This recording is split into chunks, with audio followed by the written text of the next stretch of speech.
Hello, welcome, and thank you for tuning in to Through the Door, the insider's perspective on running a business. I'm Megan Comfort, Small Business Manager at Nevada State Bank, and this is a podcast where we interview business owners, entrepreneurs, and business leaders in the state of Nevada and get them to share some of their stories and experiences running companies and the day-to-day of their lives. So with that being said, please make sure that you tune in and subscribe to any place where you can download a podcast, as well as YouTube. So if you want to see our beautiful faces, you can actually see the camera footage on YouTube. It's a great watch. You won't be disappointed. With that, my next guest is Lori Nelson-Kraft. She is the Senior Vice President of Communications, Government Affairs, and Community Engagement for Formula One, something that's very new and exciting to Las Vegas. Prior to her joining the F1 family, she worked as the Communications Senior Vice President at the Las Vegas Convention and Visitors Authority. Did I say that right? You Hopefully, did. Lori. All right. I will try to stay away from the acronyms. So thank you. Thank you so much for being here. It's a pleasure. Thanks for the invitation. Yes. So I'm very honored to have you actually on this podcast, especially having the role that you have and bringing something or being a part of the organization that brought something new to Las Vegas. You were kind of in a unique position with that. Tell us a little bit about your origin story of moving into the role at F1. Sure. Thanks, Megan. So when Formula One was knocking on the door of Las Vegas, I happened to be on the Las Vegas destination side, part of the team at the Las Vegas Convention and Visitors Authority. And it was actually September of 2021, full pandemic, everyone's still wearing their masks, all that. But Formula One and its parent company, Liberty Media, had been taking a keen interest in watching Las Vegas as it was evolving into the sports and entertainment capital of the world. And the two sides sat down, and Formula One had expressed interest in saying, we're trying to grow our footprint in North America, specifically the United States, and there's no better place than Las Vegas. It is the top travel destination in the entire world, and all eyes look to Vegas. And with Las Vegas getting professional sports teams and the infrastructure to really support it, it was exploding on the scene of being the top sports destination. So the two worlds coming together in that initial meeting, I had the privilege of sitting in that first meeting when the two sides came together and said, how do we make this good for both of us? And Formula One and Liberty Media, as you know, with all the races around the world, and we are the 24th race in the calendar, they wanted to do something so different and so Vegas. And that was not to have the race just anywhere, but to take the thrill of F1 and those cars traveling at 220 miles an hour and combine it with the best skyline in the world, which is the iconic Las Vegas Strip. And the interesting part is Vegas loved the idea, business leaders, resort leaders, government officials, of having the number one motorsport in all the world with a cachet of really going after a luxury market as a unique, important opportunity for the tourism market and for Las Vegas to get the eyes of the world and put Las Vegas on a global stage. And so, as you know from banking and having been here, Las Vegas has that can-do entrepreneurial spirit. And those conversations escalated. More stakeholders of all the right people in town came together to really talk about the feasibility, the infrastructure. How do we make this happen? And there was an aggressive goal of wanting to be on the calendar for November of 2023. So you're talking about in less than 2 years from an initial meeting to the inaugural race being hosted, Las Vegas, together with Formula One, put together a spectacular fan experience. It came at an enormous infrastructure cost, and it was a very large undertaking of having to create a circuit, which was on the public right-of-way streets of the iconic Las Vegas Strip, having to pave that, which was a huge undertaking. I remember that. I remember the traffic. It was hard to be friends with us in an inaugural year, but it was okay. It was worth it. We have since really worked hard to make improvements and make it good for everyone. But the idea of building a permanent pit building, which was also unusual because they are temporary facilities in other places, but there was a big story behind why build a permanent 300,000 square foot facility, purchasing 39 acres of land. And the two sides coming together made it happen. And sure as anything, that race happened. It was spectacular. And the exposure and global stage that Las Vegas had was incredible, with a keen eye on making this an annual event during the slowest traditional week Las Vegas tourism has ever had on its calendar. And so all those pieces together made both sides really come together saying this can be good for everyone. I love that it was a very thoughtful partnership, that they talked about, one, what F1 was going for and kind of their basically key points, right, that they wanted to drive home as far as creating a presence here in the United States and picking Las Vegas, but that also the side of Las Vegas really ensured that it was going to be something that would really benefit the city long term and the community long term.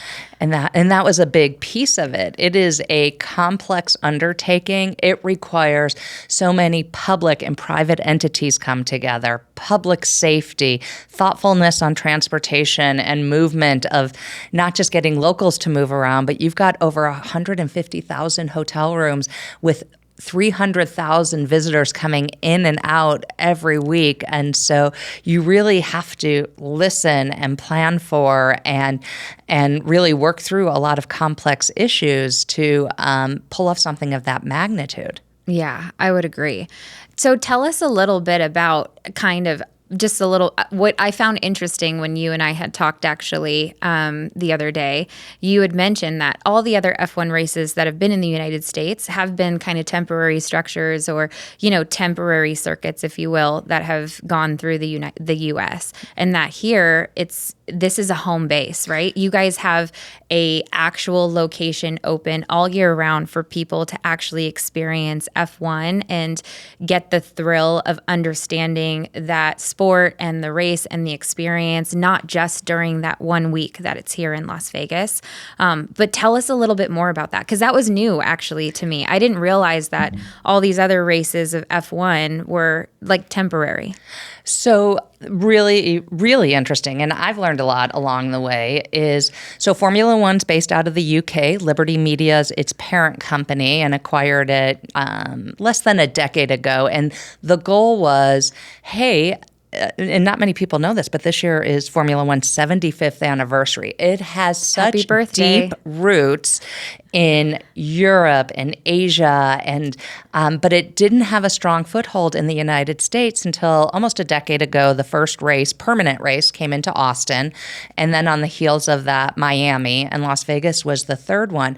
But unlike any other race in the world, the racing rights actually belong to outside promoters who are awarded the privilege to partner with F1, and they pay a very substantial fee, almost like a franchise rights. It's probably not right to call it that, but that's a way to put it in perspective, to partner with F1 and bring it into their community. So in Miami, the Miami Dolphins, for example, are the ones who produce every aspect. And so they have the racing rights and they promote it and they bring the local partners and they handle ticketing, and it comes with an enormous amount of resources from F1 and its regulatory body over it. But here in Las Vegas, there is an extraordinary investment by Formula One and Liberty Media in Las Vegas for a few reasons. One, pit buildings and what we call Grand Prix Plaza here. They're typically not permanent facilities, and they're created for the event itself, or there's existing infrastructure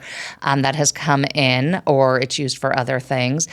Here, Liberty Media and Formula One wanted to own the racing rights, which gives us here in Las Vegas more resources, more opportunity to, thrive and grow the brand.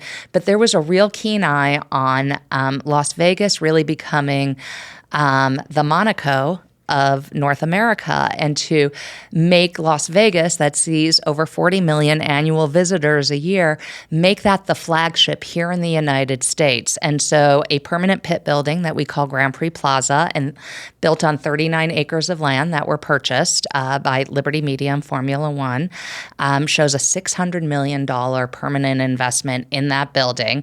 And I think many thought for, going into the inaugural year, all that was built for just 1 week of racing. But there was a larger goal, and that was to really expose and introduce Formula One to fans from around the world that come to Las Vegas, but specifically here in North America and the United States. This past May, we debuted Prix Plaza as open to the community, and we put in 3 major F1 themed attractions, from karting on EV go-karts through the team garages and the start finish line. I'm glad you loved it. I loved it too. There's F1X, which is an immersive interactive exhibit that takes you through the history of F1, but you get to see and feel and touch and do a pit stop challenge and design your own car. And there's racing simulators, and also private event space that we've been able to host a lot of community events. And the idea was to open the doors to the community and show them where the Formula One race happens, and give them access into a building and get to see and touch and experience the brand without necessarily needing a ticket to the event. And so we will, the facility is shut down 3 months out of the year to make way for building out, hosting, and dismantling the race, because Prix Plaza is the start and finish line.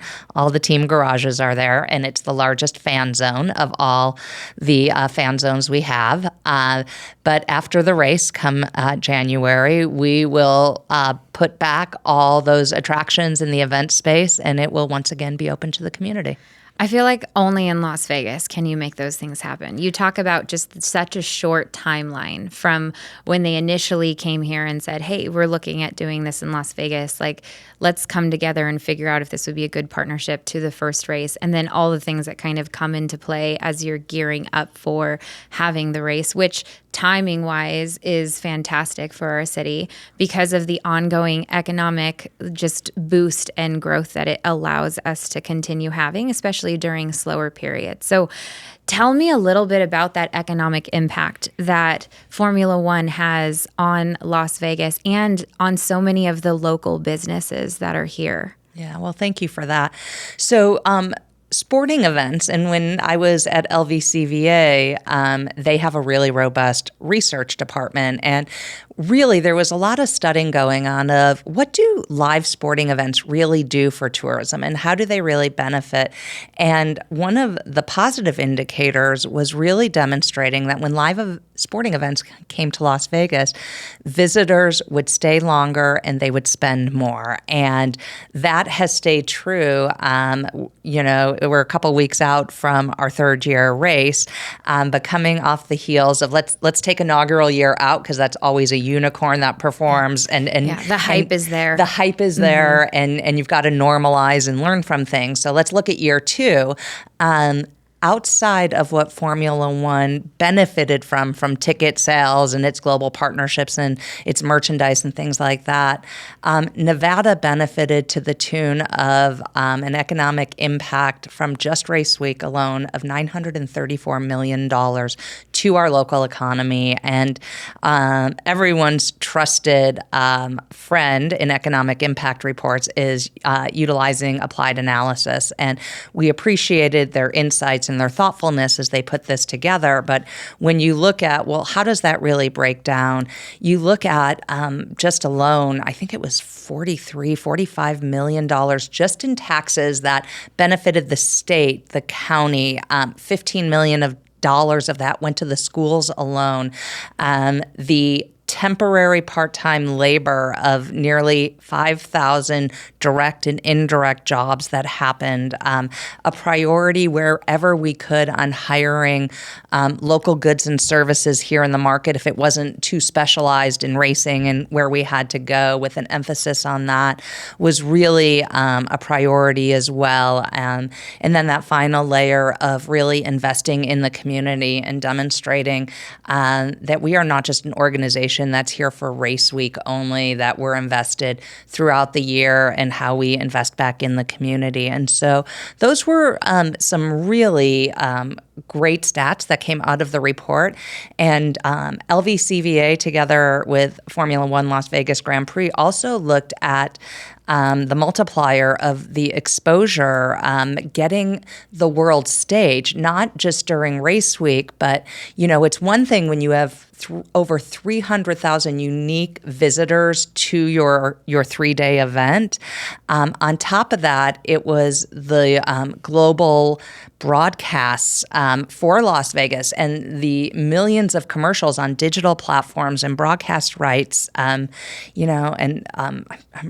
inaugural year was probably mind-blowing because in race week alone, Las Vegas received 6 times more publicity for its global exposure around the world than it receives in a given year. And so while you are directly bringing in visitors for that slowest week of the year, you're also just giving Las Vegas these free, gorgeous commercials of these iconic places and activations and experiences. So it plants the seed in all these other countries that may not have had us on the radar screen for future consideration. And that's one of those attractive propositions of the benefit as well.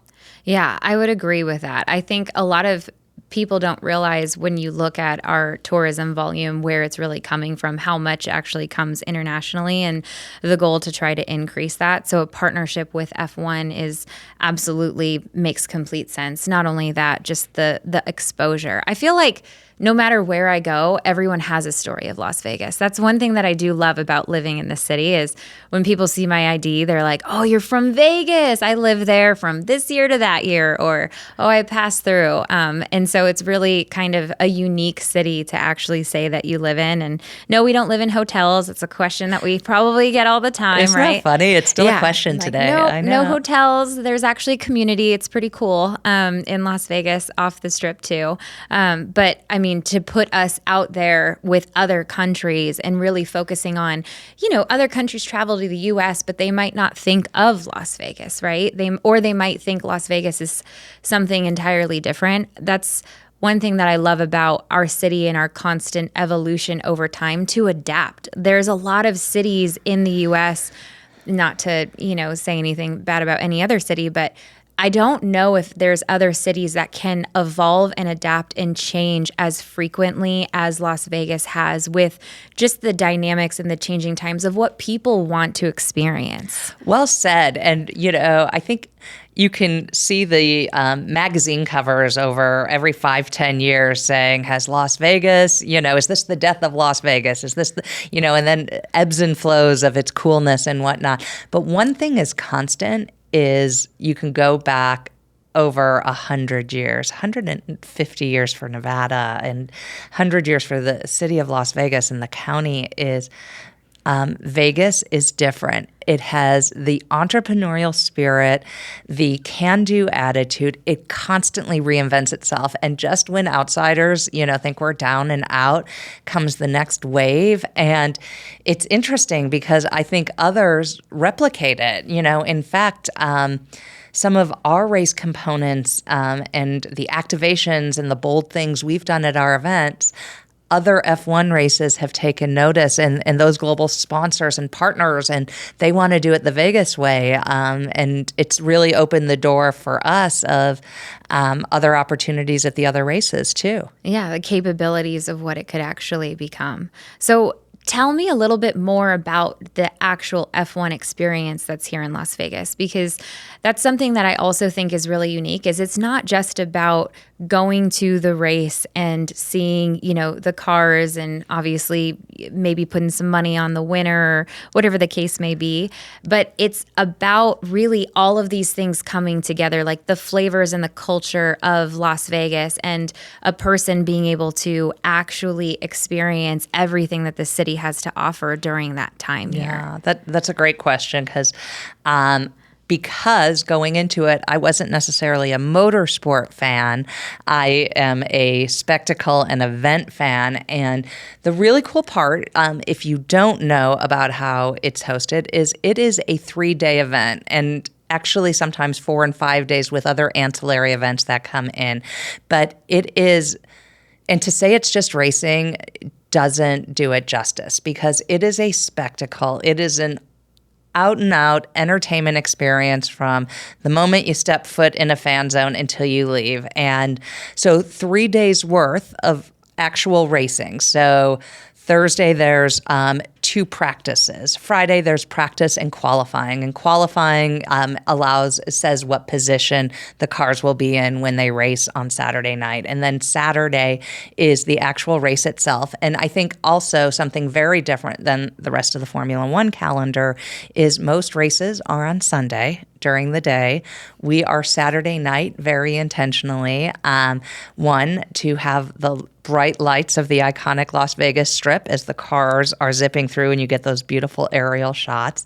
But Saturday night also from a tourism strategy standpoint of visitors and wanting to go home on Sunday nights, they'll come out earlier, but having a Sunday race, changes the dynamics of people coming home. So 3 days of that racing, and in between those races, there are multiple fan zones. So people and fans buy tickets in different fan zones. And the Sphere Zone, for example, is its own set of grandstands, and it has live entertainment concerts every single night. And so those fans in that zone also get the privilege of live shows. And then there's tons of activations. Last year we had an ice skating rink on the rooftop of the Paddock building.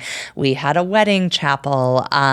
This year, a lot of our partners like Lego, they're going to activate. All of our global partners find creative ways to bring their brand to life and interact with the audiences and give them something really cool to emotionally connect with their brands. And then the food and culinary scene is really interesting, and that's part of it. And it's all a white glove experience. This is a luxury race. It is a high-end feel and experience, but not necessarily at the ticket holders at a cost to them. So what we've learned is we've created multiple experiences. So fans can have everything from a luxury hospitality suite that comes with food and beverage and live entertainment and great viewing areas, to a grandstand experience, to a GA ticket that is really affordable. And this year we really even expanded the GA experience. And we've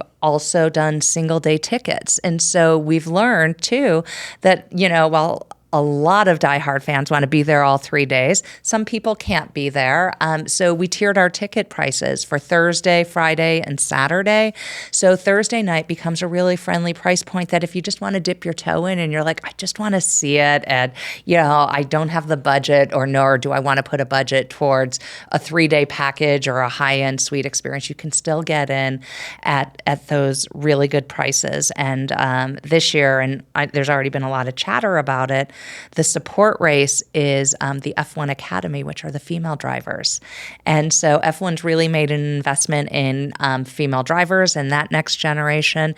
And so they will have their own pit building. It's in the South Koval zone across from the main Grand Prix Plaza. And their cars will start and finish from there. And, they'll be it'll be extra racing that the ticketed fan gets to experience. So it really is all that. And then Vegas comes in and Vegasizes it. And LVCVA and our resort partners like MGM Resorts building out the Bellagio Fountain Club and the I Venetian. heard that was a cool experience. Yeah. So everyone kind of, all of our great partners, Wynn and Venetian and Caesars, they really harness that power of their brand and what's important to their customer base that they're bringing in. And so the two global brands coming together and just trying to make it like an off the charts experience, like the little hairs on your arm go up, like when you're in that moment and you're like, wow. And that's before any of these race car drivers get into their cars and you see the speed and the exhilaration and the strategy that they're employing. It's a 3.8 mile track. It's public streets. And so there is special permission that has been granted by Clark County.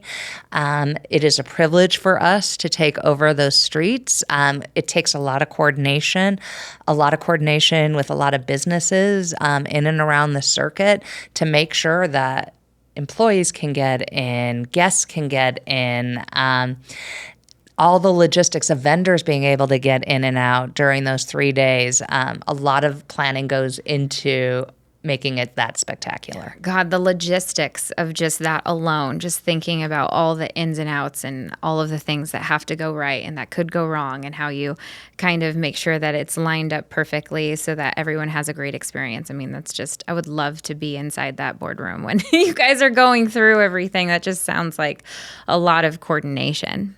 There is, you know what? And it's coordination, it's collaboration, it's listening, it's adjusting based on the feedback you heard. We want this to be good for everyone. And, you know, we got our sea legs. We learned best practices. We're learning how to, you know, get better, quicker, more efficient in the circuit build out so that, you know, as we built it out, it was mainly in the overnight hours. And, you know, all that comes at everyone, you know, helping us to navigate around town and make it good for everyone. Yeah. One unique thing is the night race, the fact that it's at night. I wonder if that creates more of an added challenge for some of the drivers of the experience to kind of do it at night, just given, you know, nighttime visibility is a little unique. So I'd say inaugural year over the second year is because if you think about it, they never got a chance to experience the track. So everything's new in those practice laps that they do is the nighttime, is the weather conditions. Even though like they knew November was cold here, is there's 5 sets of tires for different weather conditions and adapting to all of that. But we got really positive feedback after inaugural year from the drivers that it was a competitive course. They enjoyed it. This year, as we go into the third year, you'll see that one of the lessons learned is we have an earlier start time for the race of 8 p.m. Last year, it was 10 p.m. And, you know, some of the lessons were our resort partners were like, this is great, but, you know, we also want to make sure that our visitors have an opportunity to enjoy time with us before and after the race. And so that time became much more beneficial for them. We saw the advantage of East Coast broadcast pickup. Again, when we started with such a late time, it was one, the glamour of the strip and the glistening lights, but it was worldwide attention of what time will this air. And what we learned over time is those fans who have been fans for 75 years in all those countries, they will wake up kind of like soccer at whatever for World Cup, and they will wake up at whatever time to catch the race. In the United States, we saw that there was a better opportunity to start it earlier for the East Coast instead of a 1 a.m. start time. Again, we're really trying to grow the fan base in the United States. So let's remove that barrier of saying, and if you want to watch it live, it's starting at 1 a.m. And so we think that that's going to be really beneficial. And, you know, after the summer of having Formula One out in such a big way with a movie with Brad Pitt in it, that really raised the visibility for our motorsport.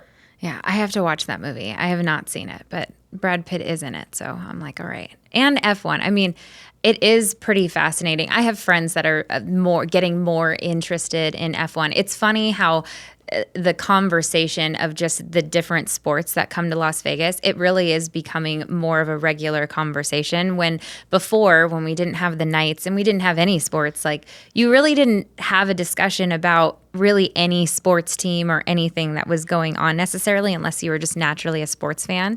What I think is so cool about this is that the people that are just interested in the spectacle and the events, and honestly just very proud of the community that they're in, now everybody in the city is talking about the Vegas Golden Knights and Formula One and the Raiders and all of these cool, and the A's that are coming in, all of these cool sports teams, because now it's a part of our community, right? It's something that is getting embedded within our culture. And that we're part of getting to see it come to life. I remember the day watching in my office when Gary Bettman gave Mr. Foley and Las Vegas its first professional sports team. And it was a moment. And then when our Aces got a back-to-back championship, and that was our first championship here in Nevada. I mean, those are milestones, and getting to grow up with a city and a state like that, it's really exciting because a lot of us came from somewhere else originally that had a lot of that infrastructure in place. And it is really exciting, and it is a source of pride because there isn't just an F1 race just anywhere. And, having the Raiders and having the Aces and it's, having VGK, like, wow, we've grown up so much. I know we have. We've continued to evolve, which makes this place never boring to live. I feel like you always live in a new city when you live in Las Vegas because it's always reinventing itself. Well said.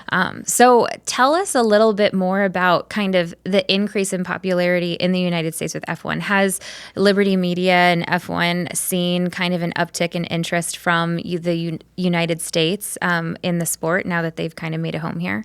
It is. Having the 3 races has really put the U.S. on the map. Montreal has one in Canada. But it is, and we're seeing that fan base grow. We're seeing a new generation of fans. Drive to Survive on Netflix has done an exceptional job of giving everyone a behind-the-scenes look at what the motorsport is about and a chance to emotionally connect with the drivers. Because as a sport, sometimes too, most people have a hometown team. And so here, there are no Las Vegas drivers that are part of the circuit. The Haas having a racing team and now building in Henderson is really cool. GM coming in with a team will give us, more U.S. appeal. And so we are seeing a lot of that growth. It is nice, Drive to Survive, the F1, the movie, and having a presence in the United States, having the attraction open inside Grand Prix Plaza is giving us those layers of growing here. And it's been really fun.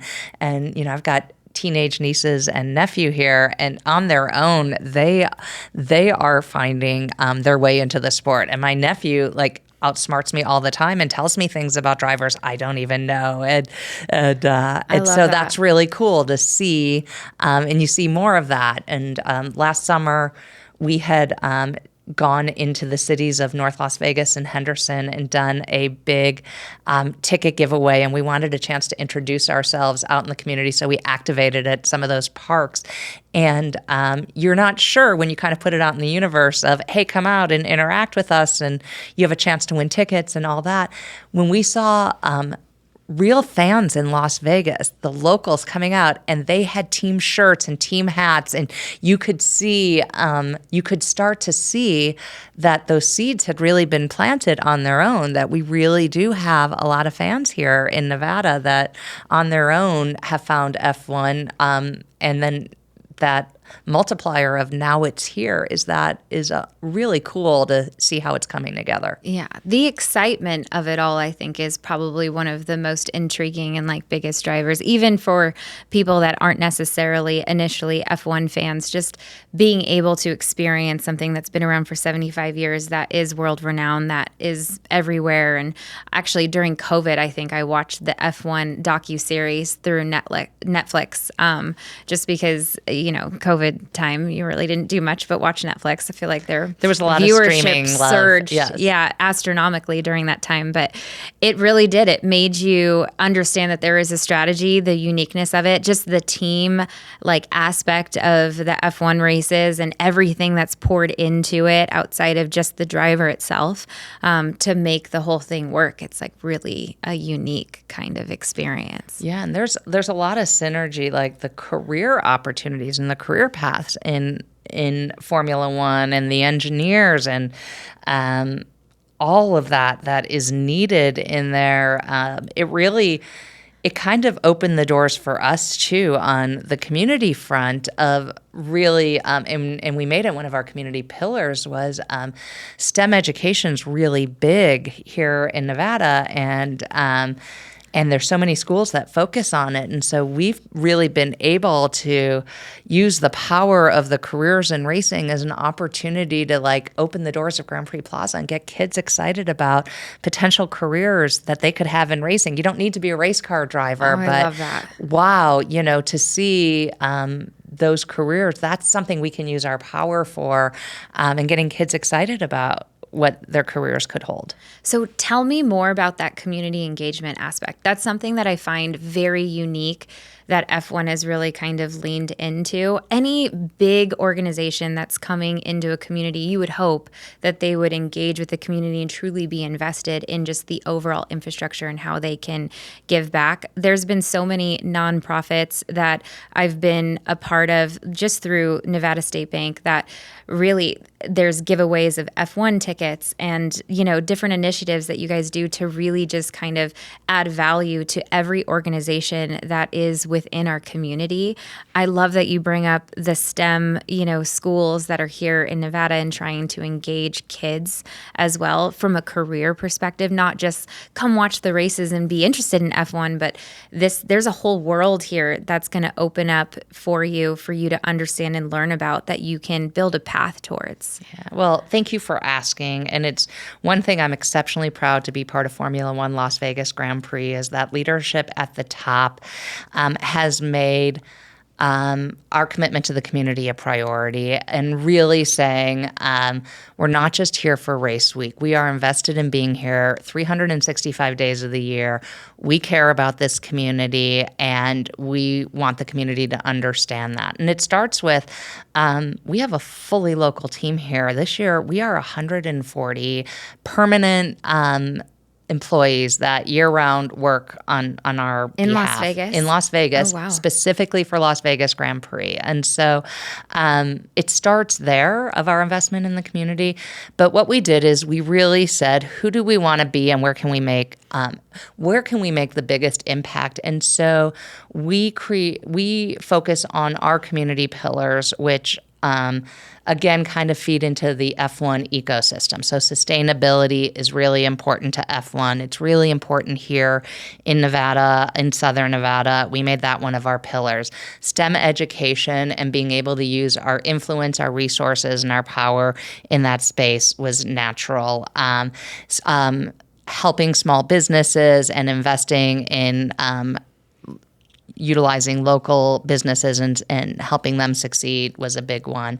And then disadvantaged youth and helping to introduce them and expose them and give them an opportunity where they may not have had one. And so we started with that. And so a lot of our proactive initiatives center on that. And so we have done everything. This summer, we took our karting program inside Grand Prix Plaza and we hosted a free community karting camp for 250 middle schoolers in the Boys and Girls Clubs. And they got a full day. We had, throughout the month of July, they got a full day at F1 camp, and there were karting competitions, there was F1 education, and there were career opportunities. And from all those camp days, the top scorers in karting got to compete in the Las Vegas Grand Prix. And those top 3 winners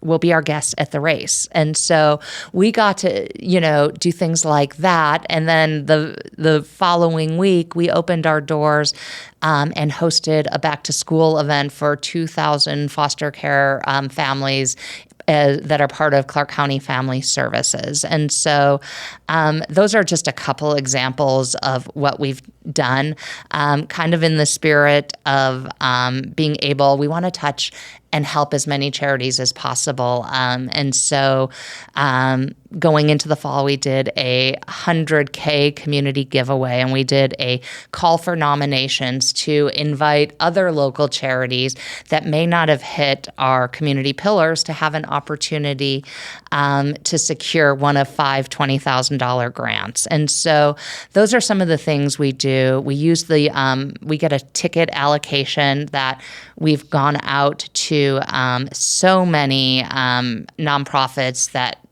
for auction packages that they can leverage those tickets out in the community. But one thing me and my team are most proud of is our Extraordinary Locals program. And we go around town and we have learned of extraordinary locals making extraordinary contributions in our community.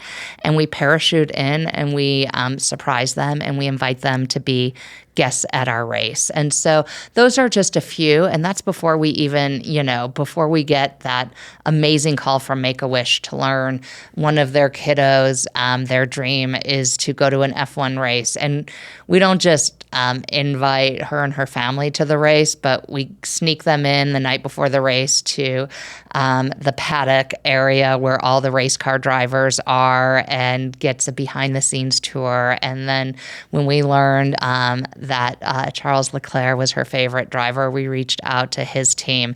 And before you know it, they're on board, and he invites her into his garage and gives her a tour and answers any questions. And so, the variety of what we've been able to do and be and really find we're striking a balance of what does the community need, where can we make a difference, and it's really cool that we can really leverage the power of Formula One to make a difference here in Nevada. Yeah, I just got chills when you talked about the Make-A-Wish Foundation thing, because that's just what a magical moment for that family and that child. Yeah, that's amazing. And just all the other programs and things that you're doing, like how cool of an experience is it for these kids to be able to experience F1 in just such a fun and memorable day. Yeah, we last year and this year too, the Wednesday before the race is Community Day, and so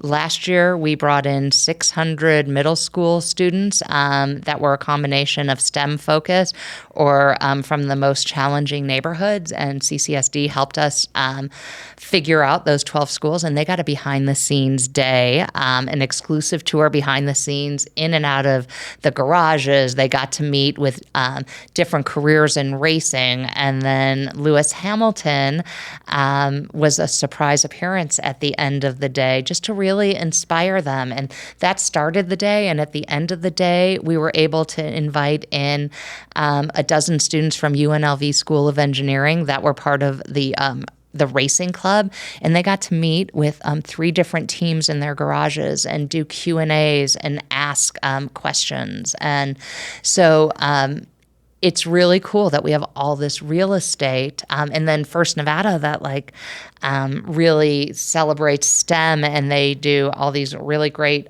STEM competitions.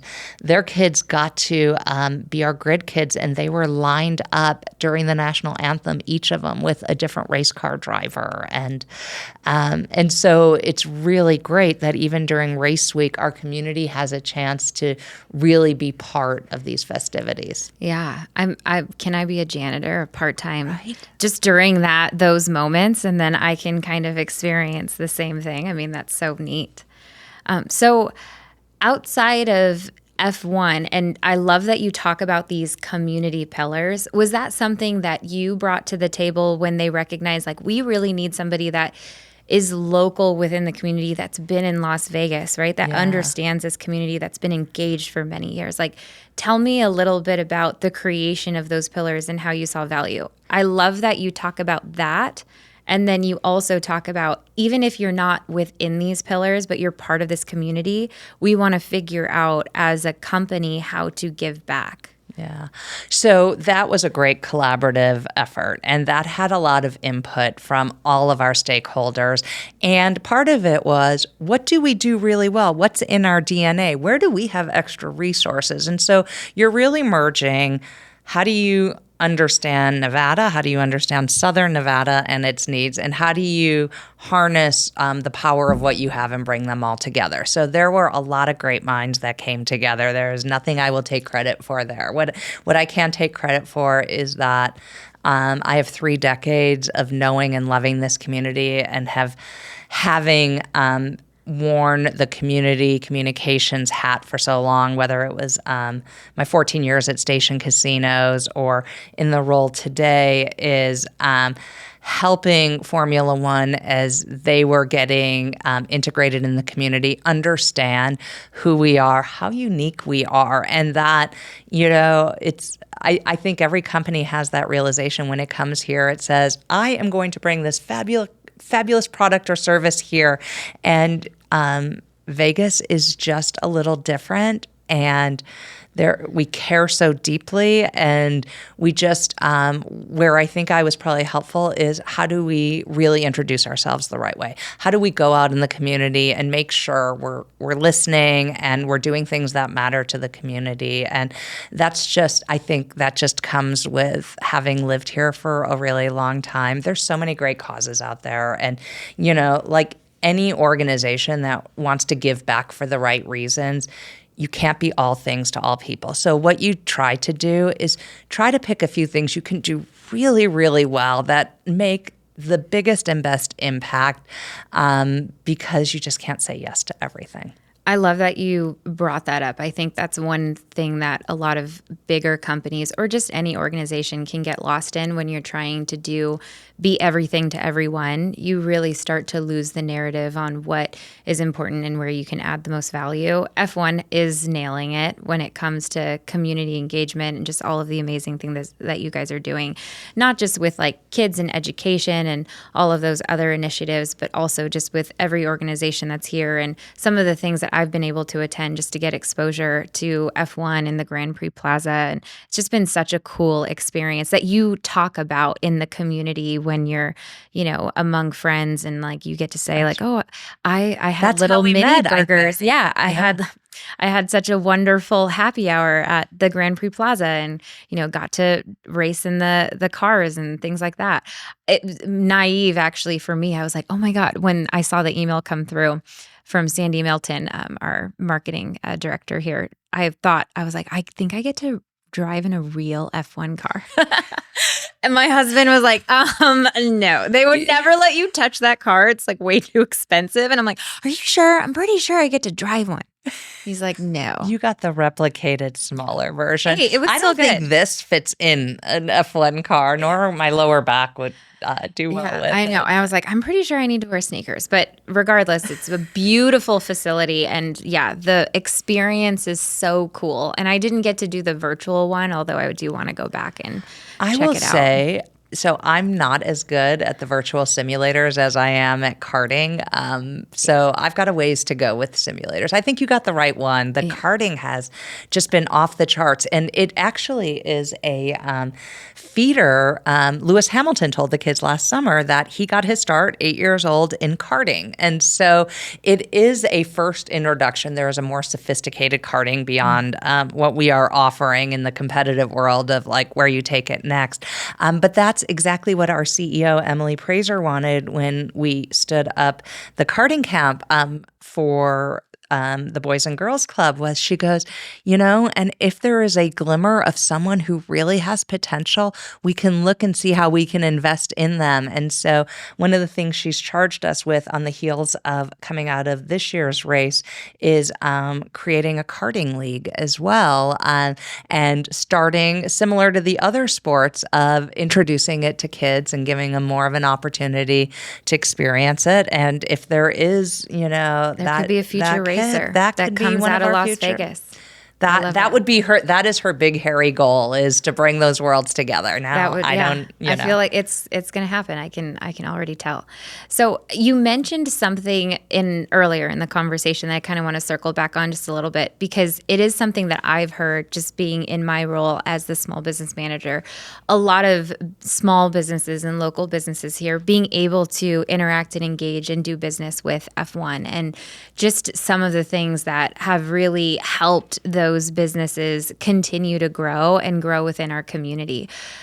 What are some of the things that you look at as an F1 organization when working with the other businesses that are within this community? Well, I think one of the best parts about Las Vegas is it has, thrived, and nobody does hospitality better. And so, it's so funny because I'm sure you get spoiled when you go to other towns and you're like, why isn't the service level as sharp? Why aren't the hours as flexible? Oh, yeah. Like you can't go to dinner anywhere if it's like 9 o'clock because they're closing. Like here, you're spoiled. And so the businesses understand the business of hospitality. And so having so many that have flagships here and understand being nimble and the extra resources that are needed and the extra talent, even like our outside, while we hire a lot of local F&B from catering and food trucks and different types of things, inside Grand Prix Plaza, there is an outside global partner that comes in, but even they hire all local talent when they come into the market. And so one of the things we're trying to get better over is, I think, and I underestimated this, and probably the public would have too, is we are still a startup. We are a 3-year-old organization. And so we are learning and growing. And just a few short months ago, we actually moved into setting up our own procurement department, which we hadn't done before. And so within there, we're really, as we host our 3rd-year race, and as we regroup for our 4th-year race, is working with the procurement team in a more sophisticated way on my end, to have more meaningful opportunities we can put out there for bidding on goods and services.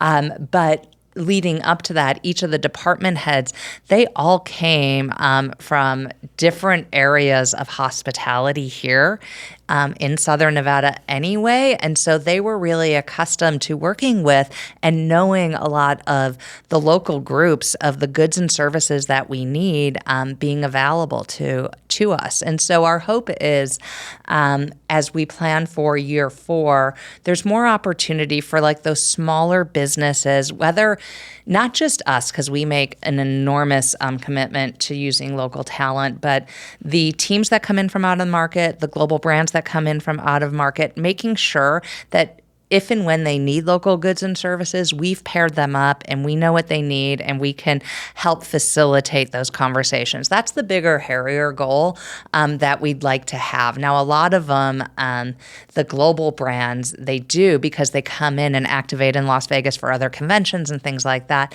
They too have made a really big commitment to the local market. And so we appreciate them using it. So we're a work in progress on that. And I think there's going to be greater opportunity with how we formalized procurement now moving forward of that we're just going to be able to do even better in that space. Yeah, you brought up a great point that I honestly wouldn't even think of, nor would I think most, that you are a startup here in Las Vegas. Yes, the organization's been around for a long time, but you creating those processes and those things to just continuously get better and improve over time. It's going to take a lot of learning lessons and just reviewing how the year went and what you want, change differently going forward. I love that you bring that up and that you guys are looking to continue to stay committed to trying to engage with as many small businesses or businesses that are local in our community as possible. I know it's a big thrill. Like anytime I've ever heard any business say, I'm doing something with F1, they just get so excited, regardless. And I love hearing that too, because it's not like I know every single vendor partner that we have. And so when I hear I got to provide this good or these services or I got the call,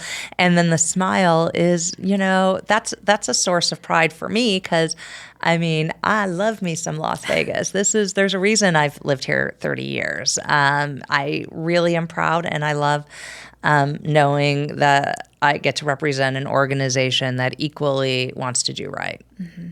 So this is my last question for you, but what would you say is a guiding principle that you would love to leave our listeners, either in business or in life, that you've learned in your role? Honestly, in any role that you've had.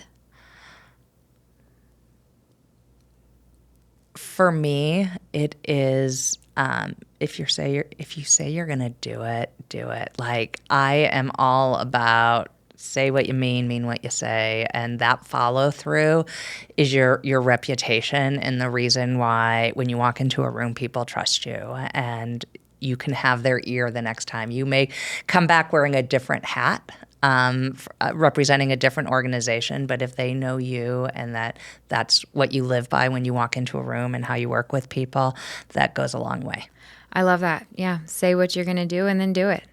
It is the easiest way to build trust. And I would say naturally the people that I've gravitated towards or that I've looked up to have definitely learned how to execute on the things that they say. And F1 is clearly doing that too. So thank you so much for being here today. Thanks, Megan. It was great. And thank you for tuning into Through the Door, the insider's perspective on running a business. Don't forget to subscribe, and I hope you enjoy this episode.